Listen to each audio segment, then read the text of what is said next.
While Ted and Reba were stabilizing the studio, Cheyenne and Van had found a new calling. "It's the future, Mom," Cheyenne explained during Sunday dinner, her eyes bright with entrepreneurial fervor. "Yoga is great. Lamas are great. Put them together, and you have Lama Namaste. You're going to do yoga with the lamas from Silas's ranch?" Reba asked, a sense of impending doom rising in her chest. "Silas won't even talk to us," Van admitted. "So we bought our own. Meet Lorenzo and Fabio." He pointed to the backyard. Two llamas, one white and fluffy, the other brown and grumpy, were currently chewing on Reba's prized begonias. "They're trained," Cheyenne insisted. "They walk through the class and provide grounding energy. Van is the lead instructor. He's calling himself the Llama Whisperer of Wellness." The first class was held on Saturday afternoon. About 20 local women showed up, lured by the promise of exotic tranquility. Reba watched from the porch, a fire extinguisher nearby, just in case Brock was watching. It started well. Van was at the front, looking surprisingly serene in yoga pants. Lorenzo and Fabio wandered through the mats, occasionally sniffing a student's hair. "Feel the earth," Van intoned, his voice dropping to a soothing baritone. "Be the Lama, stable, stoic, patient." Then, Fabio decided he was bored. He walked over to a woman in a very expensive designer yoga outfit and began nibbling on her ponytail. "Oh, he's bonding with you," Cheyenne squealed. The woman didn't feel the bond. She screamed. Fabio, sensing a challenge, began a high-frequency braying that sounded like a car alarm being strangled. Chaos, the faithful companion of the Hart family, had arrived for the class. Students were scrambling for their bags. Van was trying to whisper to Fabio, who responded by spitting a massive green glob directly onto Van's headband. Brock arrived with a roll of caution tape and a megaphone. "Clear the area! We have an uncontrolled biological event," Brock shouted. Reba walked into the middle of the yard, grabbed the llama's lead ropes, and led them back to their makeshift pen. She turned to the fleeing students. "Refunds are at the door, and free donuts at the studio tomorrow." She looked at Van, who was wiping llama spit from his face, and Cheyenne, who was crying into a yoga mat. "Next time," Reba said gently, "try kittens. They're much less likely to bowl over the customers." Chapter 25. The Nashville Temptation. The success of the shelter had reached further than the Houston suburbs. A talent scout from Nashville, a man named Marcus, with a silver suit and a smile that looked expensive, showed up at the studio on a rainy Tuesday. "I've heard the work you did with the Harmonious Hens," Marcus said, leaning against Ted's desk. "That's some of the cleanest analog recording I've heard in a decade. We have a spot in Nashville. Lead producer. It's the big leagues. Ted. Fame. Fortune. And no jamas." Ted looked at the contract. It was life-changing. It was everything a musician dreamed of. But he also looked at Reba, who was currently arguing with a delivery man about the price of soundproofing foam. He looked at the lounge, where Barbara Jean was trying to cleanse Marcus's briefcase with an amethyst geode. I have to talk to my partner," Ted said. That night, the house was quiet. "Nashville," Reba said, her voice steady but her heart heavy. "It's what you've always wanted, isn't it?" "It's what the old Ted wanted," he said, taking her hand. "But the new Ted, the one who survived the senior Stroot and the llama incident, he's not so sure." "Reba, this house is a disaster. Your family is insane, and I spend half my day dodging fire extinguishers and sage smoke." "I know," Reba whispered. "It's a lot to ask of a man." "No," Ted corrected her, leaning in close. "It's a lot to give a man. In Nashville, I'd just be another producer in a silver suit. Here, I'm the guy who kept the rhythm when the world went out of tune. I'm Step Ted. I'm the one who knows where the hidden chocolate is. So, you're staying?" "I'm staying. But," he added with a wink, "I'm telling Marcus that if he wants to record with me, he has to come to Houston, and he has to bring his own lemon squares." Chapter 26. The encore. The years passed like a well-composed song, sometimes frantic and loud, sometimes soft and sweet, but always with a consistent melody. The shelter became a legendary spot in the music world. Artists traveled from all over to record there, drawn not just by the sound, but by the heart atmosphere. They learned to expect the sage, the safety inspections, and the occasional kelp shake from Van, who eventually gave up on llamas and started a healthy roadie meal prep service. Cheyenne became a successful designer, creating a line of high-end loungewear that was hard-tested for comfort and durability.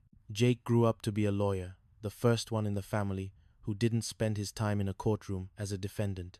Brock and Barbara Jean remained the anchors of the chaos. Brock eventually retired from dentistry and became the chief safety officer of the entire neighborhood, much to the chagrin of everyone with a non-compliant fence. Barbara Jean started a YouTube channel called The Vibe Queen of Texas, which had 1 million subscribers who tuned in daily to see her cleanse various household objects. And Reba and Ted? They still had their Tuesdays. On one particular Tuesday, the 35th anniversary of their first meeting at Petit Jacques, they sat on their porch swing. The Houston sun was setting, painting the sky in shades of gold and fire.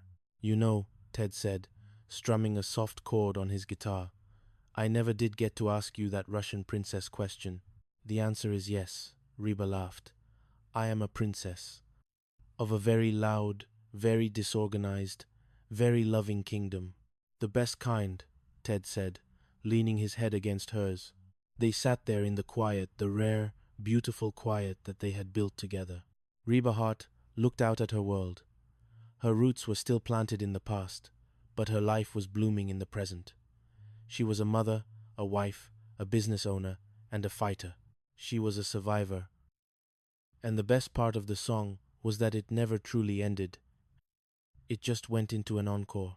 Chapter 27, The Acoustic Anniversary.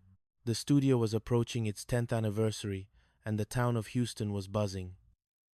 "It's a branding opportunity, Ted," Barbara Jean announced, currently hovering over a guest list that included half the population of Texas and a choir of rescue poodles. "We need a signature scent for the event. I'm thinking acoustic amber with a bass note of resilience." Barbara Jean. "The only scent I want is the smell of a clean floor and coffee that hasn't been replaced by a protein shake," Reba said, trying to organize the VIP seating. "The seating chart is a code violation waiting to happen, Reba," Brock shouted, currently measuring the distance between the chairs with a laser level. "If a fire breaks out during the poodle chorus, we have 3.4 seconds to evacuate. I've installed extra exit signs that glow in the dark and play a siren if you lean on them." Van, meanwhile, was trying to choreograph a visual impact performance. "I've hired a group of synchronized swimmers for the fountain out front. They're going to spell out Ted and Reba using only their legs and glitter. It's going to be viral. Step Ted. Number legs off Louvre." Ted leaned against the mixing board, watching the storm gather. "Reba, remind me why we didn't just go to a cabin in the woods?" "Because the Hearts don't do quiet, Ted. We do catastrophe with a side of lemon squares." The night of the anniversary arrived, and it was every bit the spectacle Barbara Jean had dreamed of. The rescue poodles sang, mostly in tune.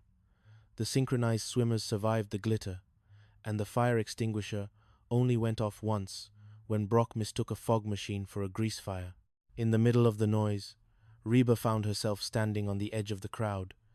She looked at Ted, who was currently being lectured by a local music critic about the organic texture of the sound-dampening foam. He caught her eye and winked. At that moment, she realized that they weren't just surviving the chaos anymore. They were the architects of it, and she wouldn't have it any other way. Chapter 28. The Next Generation. Elizabeth, the baby who had once been the center of the orange juice crisis, was now 16. She was tall, red-headed, and possessed a heartism that was both terrifying and impressive. "I'm starting a band, Grandma," Elizabeth announced during Sunday brunch, her eyes fixed on a guitar catalog. "It's called The Uncontrolled Biological Events. We're going to be loud, defiant, and we're going to wear sequins." Reba felt a wave of déjà vu so strong it made her head spin.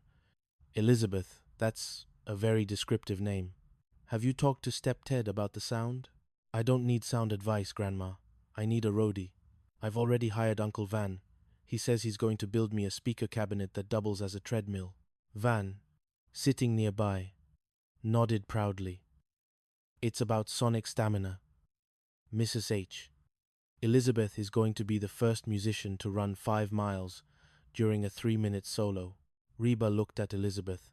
She saw herself in the girl's eyes, the same fighter's heart, the same refusal to be anything other than exactly who she wanted to be.